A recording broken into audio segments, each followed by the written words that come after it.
IBN OPD में आपका बहुत बहुत स्वागत है। इस समय आपके लिए आईबीएन ओपीडी लेके आए हैं क्योंकि आप लोग अपने घरों में हैं। आप अपनी समस्याएं हमें बताइए, हम एक्सपर्ट्स के पास जाके आपकी समस्याओं को पूरी तरीके से हल करने की कोशिश करेंगे। आज हमारे साथ डायबिटोलॉजिस्ट डॉक्टर अरविंद मिश्रा जुड़े हैं जो कि आपकी मधुमेह यानी डायबिटीज़ की समस्याओं के बारे में जानकारी देंगे। तो प्लीज़ घर पे रहिए और हमारा कार्यक्रम देखिए। आपकी समस्त समस्याओं को कोशिश हमारी यही रहेगी कि उनका हल आपको घर बैठे दिया जाए। डॉक्टर साहब, एक व्यूअर है हमारे जो कि गोरखपुर के हैं, इन्होंने पूछा है मधुमेह बीमारी क्या होती है और यह कितने प्रकार की होती है? जी, मधुमेह बीमारी हम लोग ये मानते हैं, या सीधे सीधे शब्दों में कहा जाए तो जो खून है उसमें जब शुगर की मात्रा बढ़ जाती है, शर्करा जिसे आप कहते हैं उसकी मात्रा बढ़ जाती है, तब हम उसे डायबिटीज़ कहते हैं सीधे सीधे शब्दों में। और कितने प्रकार की होती है, ये मुख्यतः 2 प्रकार की होती है। वैसे तो कई तरह की डायबिटीज़ डिस्क्राइब की गई हैं, आजकल तो टाइप 10 तक कहते हैं, लेकिन वो हम लोग नहीं बात करेंगे। सुलभ शब्दों में कहा जाए तो 2 ही प्रकार की होती है, टाइप 1 और टाइप 2। डॉक्टर साहब, एक और सवाल है, ब्लड में शर्करा क्यों बढ़ जाती है? ब्लड में शर्करा इसलिए बढ़ जाती है क्योंकि कुछ परिवर्तन हो जाते हैं शरीर के अंदर। तो शरीर के अंदर परिवर्तन ये है कि जो आपको एक हार्मोन होता है, कई सारे हार्मोन हैं, उनमें एक हार्मोन होता है इंसुलिन। जब इस इंसुलिन की कमी हो जाती है तो शरीर में शर्करा बढ़ने लगती है, क्योंकि इंसुलिन जो शर्करा को न्यूट्रलाइज करती है, यानी वो कम करती है। जब वो कम होगी, जब इंसुलिन ही कम हो जाएगी तो शर्करा की मात्रा जो कि ब्लड में बढ़ने लगेगी। तो अब इंसुलिन क्यों कम होती है, उसके भी कई तरह के कारण हैं। जैसे कि एक कारण ये है कि आपके शरीर में इंसुलिन बने ही ना, उसे हम लौट कर आते हैं उसी बात पे कि उसे हम टाइप 1 कहते हैं कि जब इंसुलिन बनती ही नहीं है तो टाइप 1। तो ये यूजुअली पाई जाती है छोटे जवान लोगों में, जैसे बच्चों में, और करीब 25 से 30 वर्ष तक इसका जो कि है टाइप 1 का प्रादुर्भाव देखा गया है। दूसरी है टाइप 2, जिसमें इंसुलिन बनती तो है लेकिन उसका उपयोग जो बदन की सेल्स हैं वो कर नहीं पाती, वो उसको दूर ढकेल देती हैं, तो इसलिए शर्करा फिर इस्तेमाल नहीं होती और वो ब्लड में बढ़ जाती है। डॉक्टर साहब, तीसरा क्वेश्चन है हमारे देवरिया के एक पेशेंट है, इन्होंने लिखा है मधुमेह के लक्षण क्या हैं? हाँ, ये एक बहुत ज़रूरी बात है जानने के लिए। तो मैं ये कहूँगा कि मधुमेह के कहिए तो कोई लक्षण ही ना हो जी। और इसीलिए हम कहते हैं कि करीब आजकल तो हम 20 वर्ष की उम्र में ही सलाह देंगे कि 20 वर्ष की उम्र से ही आप अपनी ब्लड शुगर की जांच करवाना शुरू कर दें, क्योंकि 15 तक देखा गया है कि ये जो टाइप 2 है, जो कि एक्चुअली पास्ट में या जो कि विगत वर्षों में 40 की उम्र और उसके बाद हुआ करती थी, आज ये हाल है कि वो 20 साल की उम्र में देखी जा रही है। तो अगर 20 साल की उम्र में हो रही है डायबिटीज़ तो आपको देखनी ही पड़ेगी। तो इसलिए अच्छा है कि इस उम्र के व्यक्ति ही अपना ब्लड शुगर करवा लें, और ब्लड शुगर करवाने से पता चल जाता है। तो ब्लड शुगर तब भी आप करवाइए जब आपके कोई लक्षण ना हो। दूसरे लक्षण ये हैं डायबिटीज़ में कि अगर कोई व्यक्ति आके आपसे कहता है कि मुझे बहुत कमजोरी महसूस हो रही है, अब अभी हाल में कुछ दिनों से मैं बिल्कुल लगता है कि काम ही कुछ ना करूं, तो ये लक्षण डायबिटीज़ का हो सकता है। अब अगर कोई व्यक्ति कहता है कि मैं कुछ दिनों से देख रहा हूँ कि मुझे भूख बहुत ज़्यादा लगने लगी है, तो ये भी डायबिटीज़ का लक्षण हो सकता है। ये एक बहुत कॉमन लक्षण हमारे पास आता है कि साहब पैरों में बड़ा दर्द होता है, चलते हैं तो पैरों में बड़ा दर्द होता है। मैं बड़ी कॉमन बातें बता रहा हूँ, लिखी तो बहुत सारी गई हैं, लेकिन जो हम लोगों के पास आके लोग बताते हैं कि पैरों में साहब बहुत दर्द हो रहा है, उसको भी हम लोग ये कह देते हैं कि भाई तुम जांच करा लो, डायबिटीज़ का लक्षण हो सकता है। कोई कहता है कि मुझे कुछ दिनों से धुंधला दिखाई देने लगा है, हाँ। तो ये तो डायबिटीज़ के बहुत सारे लक्षण हैं। या कोई कहता है मुझे कई बार पेशाब करने जाना पड़ता है, कोई कहता है कि मुझे बहुत सारा पानी पीना पड़ता है दिन भर में, उसकी वजह से पेशाब होती है। तो दिमाग में आ जाता है कि ये शायद डायबिटीज़ का मरीज हो और उसको जो कि है जांच करानी ज़रूरी है। लेकिन ये तो वो बात हुई जो 20 से 25 साल के लोगों के बाद की है। हम तो इस बात पर ज़रूरी और जनता को ये संदेश देंगे कि आप साहब 20 वर्ष के हैं तो आप ब्लड शुगर कराना शुरू कर दें और प्रतिवर्ष एक बार जांच जरूर कराएं। सर, ये दूसरे दर्शक हैं हमारे जो कि पूछ रहे हैं कि मेरे पिताजी को शुगर हुई थी, लेकिन क्या मुझे भी शुगर हो सकती है? जी बिल्कुल, ये जो कि आप जानते हैं कि डायबिटीज़ अनुवांशिक होती है और पिता को हो या माँ को हो, बच्चे में अक्सर हो जाती है। सबको तो नहीं होती, मान लीजिए 3-4 बच्चे हैं तो ये नहीं कि सबके हो, लेकिन अधिकांश लोगों के डायबिटीज़ हो जाती है और थोड़ी अधिक तब होती है जब माँ के हो। तो बच्चे माता पिता दोनों ही हैं, किसी को भी हो जाएगी तो डायबिटीज़ होने की संभावना है। अगर आपके परिवार में माता पिता को है, कम से कम यहाँ तक कि आपके दादा को भी है, तो भी आप ये सोचिए कि आपको डायबिटीज़ होने की संभावना है। गुरुग्राम से हैं, इनका क्वेश्चन है मधुमेह का संदेह होने पर उसकी पुष्टि के लिए मुझे कौन सा टेस्ट कराना है? बिल्कुल सही है, क्योंकि अगर जांच नहीं जानेंगे तो करवाएंगे कैसे। तो ब्लड शुगर की जांच होती है, तो उसको बहुत अच्छी तरह समझ लीजिए कैसे करवाना है, क्योंकि सब लोग बहुत गलत तरीके से करवाते हैं। मैं आपको बताता हूँ करना क्या है कि आप सुबह उठ करके बिल्कुल खाली पेट, बिल्कुल कुछ भी नहीं लेना है। मान लीजिए गर्मी का समय है और आप 5 बजे उठे और आपको प्यास लग रही है, तो 1-2 घूंट पानी आप उस वक्त पी लीजिए, लेकिन बिल्कुल 3-4 घंटे तक, मतलब बिल्कुल पेट खाली होना चाहिए। रात 10 बजे खाना खाने के बाद कुछ मत लीजिए, और सुबह 8 बजे बिल्कुल वही जो खाली पेट जिसे स्थिति आपकी है उसमें आप ब्लड निकलवा लीजिए, उसे हम कहते हैं फास्टिंग। इसके बाद आप नाश्ता कर लीजिए। नाश्ता आपका करीब 9 बजे तक हो जाना चाहिए। डायबिटीज़ में 9 बजे तक नाश्ता समाप्त हो जाना चाहिए। 11 बजे के आसपास कुछ फल खा लीजिए कोई छोटा सा, और 1 बजे आप लंच करिए। 1 बजे लंच करने के बाद या दोपहर का भोजन करने के 2 घंटे बाद यानी 3 बजे आप अपना ब्लड फिर निकलवाइए, और वो पीजी है, पोस्ट ग्लूकोज के लिए, पीपी है, पोस्ट प्रेंडियल, खाना खाने के बाद अगर आप ग्लूकोज पी के करवाएं तो आप सवेरे ही करवा सकते हैं। जैसे फास्टिंग आपने दे दिया, उसके बाद आपने जो की है करीब 75 ग्राम ग्लूकोज पी लिया, और 75 ग्राम ग्लूकोज में जब आपने पहला जो आपने घूंट पिया, वहाँ से आप टाइम रिकॉर्ड कर लीजिए, और फिर धीरे धीरे करके उसे पूरा पी जाइए, और उसके 2 घंटे बाद आप अपना शुगर निकलवा लीजिए। तो इसे हम लोग पीजी कहते हैं, पोस्ट ग्लूकोज। वो उससे भी आपको डायबिटीज़ का ज्ञान हो जाएगा। या खाने के बाद, जैसा हमने कहा 1 बजे खाने के बाद, और फिर 3 बजे निकलवाइए, तब भी आपको पता चल जाएगा कि आपके शुगर है। दोनों में से एक भी बढ़ी हुई हो तो शुगर माना जाएगा। डॉक्टर साहब, ये पेशेंट है नोएडा के, इन्होंने लिखा है मुझे तनाव बहुत रहता है, क्या हमें शुगर हो सकती है, मधुमेह हो सकता है?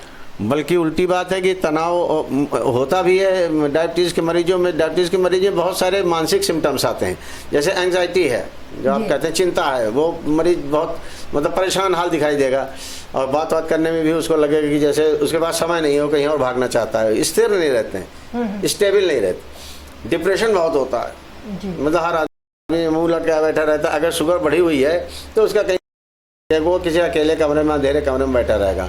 यहाँ तक कि साइकोटिक तक हो सकते हैं, मतलब ऐसे लोग हैं जो बिल्कुल अपने को भूल जाएं।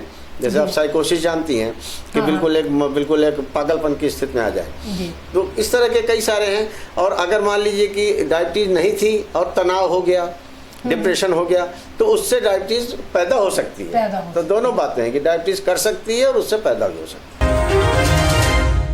ये पेशेंट है लखीमपुर के, इन्होंने पूछा है हमारे पेशाब में शुगर आ रही है, क्या हमें डायबिटीज़ हो सकती है? पेशाब में शुगर आना हमेशा डायबिटीज़ नहीं होती, क्योंकि और भी बहुत सारे पदार्थ हैं जो पेशाब में निकलते हैं और वो शुगर जैसा टेस्ट दे सकते हैं, पॉजिटिव हो सकते हैं। तो ऐसी स्थिति में अगर आपको मान लीजिए पेशाब में शुगर आ रही है, तो आप डायबिटीज़ का ट्रीटमेंट वहीं से नहीं करा सकते, ना कोई डॉक्टर आपका करेगा, वो ब्लड शुगर जरूर करवाएगा। तो आपका ट्रीटमेंट ब्लड शुगर के बाद शुरू किया जाएगा, क्योंकि वो मानक है, वो स्टैंडर्ड है। आपके यूरिन में पेशाब आने से हो सकता है कि आपको एक इशारा मिले। अगर आपको शुगर यूरिन में मिलती है तो आप ब्लड शुगर जरूर कराएं। संभव है कि आप डायबिटीज़ के मरीज हों। एक और दर्शक है सर हमारा, ये पूछ रहे हैं कि इनके पेशाब में चींटियां आती हैं, क्या इन्हें मधुमेह हो सकता है? ये भी बहुत सारे लोग आकर के सवाल करते हैं कि साहब पेशाब में चींटियां आना, क्या शुगर होगी पेशाब में? तो पर ऐसा नहीं है। पेशाब में और बहुत सारी चीज़ें आती हैं जिनमें चींटियां जो कि हैं उसको खाने जा सकती हैं। जैसे कि पेशाब का इन्फेक्शन और पस सेल्स आए, जो मवाद की जो पस सेल्स आते हैं, उनको भी चींटियां खाने पहुँच जाती हैं। या प्रोटीन किसी वजह से पेशाब में ज़्यादा है, जो 1000 कारण है, डायबिटीज़ में भी आता है, लेकिन और बहुत सारे कारण हैं जिन्हें प्रोटीन आता है, तो चींटियां प्रोटीन के लिए भी जा सकती हैं। और बहुत सारे पदार्थ हो सकते हैं जो मैंने कहा कि शुगर की तरह लगते हैं, तो चींटियां उनको खाने जा सकती हैं। तो चींटियां अगर लग रही हैं पेशाब में, तो फिर वही बात है कि संदेह तो पैदा होता है, तो आप अपना ब्लड शुगर करा लीजिए। लेकिन ये जरूरी नहीं कि ब्लड शुगर निकले, क्योंकि चींटियां कई अन्य पदार्थों के लिए भी जाती हैं।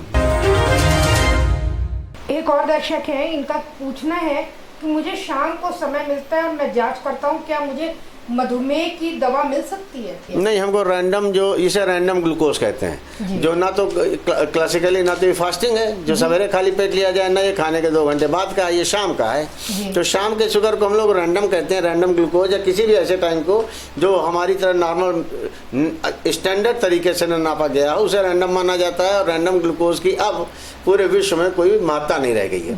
तो रैंडम ग्लूकोज से हम लोग डायबिटीज नहीं बनाते। अगर आपने बताया है कि आपको भाई 300 है 400 है तो हम ये कहेंगे अच्छा आप शुगर प्रॉपरली करा करके कायदे से करा के तो हमारे पास आइए, अगर बढ़ी निकलेगी तो हम दवा करेंगे। डॉक्टर साहब ये इलाहाबाद के हैं, इन्होंने लिखा है मेरे पिताजी को मधुमेह थी, हमें कोई परेशानी नहीं है, मैं पूरी तरीके से एक्टिव हूँ लेकिन 45 साल का हूँ, क्या मुझे जांच करा लेनी चाहिए? बिल्कुल नहीं जांच करानी चाहिए, बल्कि अगर आपके परिवार में डायबिटीज है तो मैंने कहा कि बहुत अर्ली डायबिटीज मतलब तो 20-25 साल से मैं तो कह रहा हूँ कि शुगर की जांच कराना शुरू करिए। क्योंकि अगर शुगर हो गई और आप नहीं जान पाए तो आप तब जानेंगे जब वो कॉम्प्लिकेशन कर देगी, और कॉम्प्लिकेशन लौट के आएंगे नहीं। जो आपका बिगड़ गया वो सुधरेगा नहीं। इसलिए डायबिटीज अगर आपके पिता को है, माँ को है, परिवार में है तो आप बिल्कुल हर साल उसको देखते रहिए, क्योंकि जब भी आप पकड़ेंगे ज़्यादा समय नहीं निकला होगा। ये एक दर्शक है सर, पंजाब के हैं, इनका कहना है मेरी उम्र 35 साल है, मुझे कई बार से फोड़े फुंसी निकल रहे हैं, क्या मुझे शुगर हो सकती है? फोड़े फुंसी निकलना जो कि है कोई शुगर का जो कि है बड़ा सीधा सीधा लक्षण नहीं है। और इसी तरह से अगर फोड़े फुंसी ना निकले तो इसका ये मतलब नहीं कि उसे शुगर नहीं हो सकती।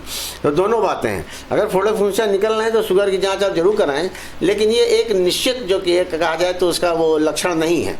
बल्कि हम तो ये कहेंगे फोड़ा फुंसी नहीं निकल रहे हैं तो भी आप जांच जरूर कराइए, क्योंकि आपको इस बात से मतलब है कि आपको शुगर है कि नहीं। आप इस पे ज़्यादा फोकस करिए बजाय इसके कि मेरे ये चीज़ नहीं है तो शुगर नहीं हो सकती, या मेरे वो चीज़ नहीं तो मेरे शुगर नहीं हो सकती।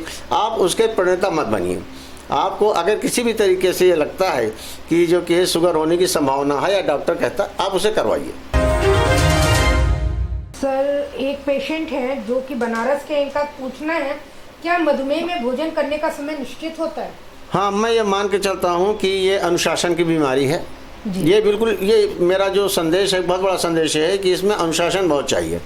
डायबिटीज़ उन लोगों को होती है जो अनुशासित नहीं होते। तो अनुशासन बहुत ज़रूरी है कि आप किस समय नाश्ता करेंगे, किस समय आप जो आपका मुख्य भोजन है करेंगे, किस समय आप रात का मुख्य भोजन करेंगे, और बीच में आपको क्या करना है। तो डायबिटीज़ में दो तरह के मत हैं। एक मत ये कहता है कि जो कि ये थोड़ा थोड़ा करके कई बार खाते जाइए, जिससे आपका शुगर कभी ज़्यादा बढ़े ही नहीं, दवाओं को कंट्रोल करने में आसानी हो। अब नया मत आ गया है कि नहीं साहब आप ठीक ठाक भरपेट भोजन कराइए और उसको लंच और डिनर को कायदे से खिलाइए, और वो जो है सो अपना जो ब्रेकफास्ट है वो जैसे कि हल्का होता है हल्का रखिए।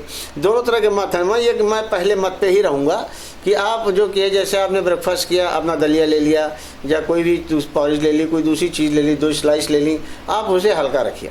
और उसके बाद आप 11 बजे करीब एक फल जो बहुत ज़्यादा बड़ा, जैसे मान लीजिए सेब है, सेब सदाबहार है, 12 महीने आता है, आप उसका आधा बड़ा होता है यूजुअली, आधा ले लीजिए। और कई परिमाण है जो कि अन्य फलों के लिए भी दिया जा सकते हैं। मैं सेब के जरिए बता रहा हूँ कि आधा सेब आपको लेना है, और भी कई सारी बातें अब अगली विजिट में बताऊँगा मैं। इसके बाद जो कि है आपने करीब 11 बजे वो ले लिया, 8:30 बजे आप अपनी दवा लीजिए, 9 बजे आप नाश्ता करिए। 9 बजे के बाद कम मत करिए नाश्ता, 9 बजे तक आप नाश्ता समाप्त कर लीजिए, 9 साढ़े 9 बहुत ज़्यादा। 11 के आसपास आप एक आधा फल जैसा बताया ले लिए। 1 से 2 के बीच में लंच है, ठीक है, लंच आपने ले लिया। इसके बाद 3 से 4 के बीच में कुछ रिफ्रेशमेंट है, जैसे कुछ लोग जो कि है लैया चना खाना चाहेंगे तो इस तरह का रिफ्रेश, या फिर कोई ऐसी चीज़ आ गई जिसमें ज़्यादा कोई शुगर की वैल्यू ना हो, तो उस तरह से आपने ले लिया। शाम को 6-7 के बीच में आप चाय पीना चाहेंगे बिना शुगर की, और अगर आपको ब्लड प्रेशर वगैरह नहीं है तो आप नमकीन बिस्किट खा सकते हैं। इसके बाद फिर आपका 9 से 10 के बीच में डिनर आ जाता है। अगर आप कोई दवा खा रहे हैं तो आधे घंटे पहले आप उसे लेंगे, और अगर आप जो कि है नहीं ले रहे हैं तो सीधे 9 से 10 के बीच में आप अपना रात का भोजन जिसे आप डिनर कहते हैं कर लीजिए। तो इस तरह से थोड़ा थोड़ा करके कई बार आप ले लेते हैं, और उसकी वजह से शुगर नहीं बढ़ने पाती। तो अभी फ़िलहाल तो मेरा यही मत है कि भोजन इसी तरह से किया जाए और समयबद्ध किया जाए, अनुशासित होकर किया जाए। तो ये थे हमारे साथ प्रोफेसर अरविंद मिश्रा जी, जिन्होंने हमारे दर्शकों की समस्याओं को विस्तृत ढंग से समझाया। प्लीज़ अपने घरों में रहिए, सेफ रहिए, सुरक्षित रहिए, और नेक्स्ट ओपीडी में आपसे फिर मुलाकात होगी। तब तक देखते रहिए IBN भारत।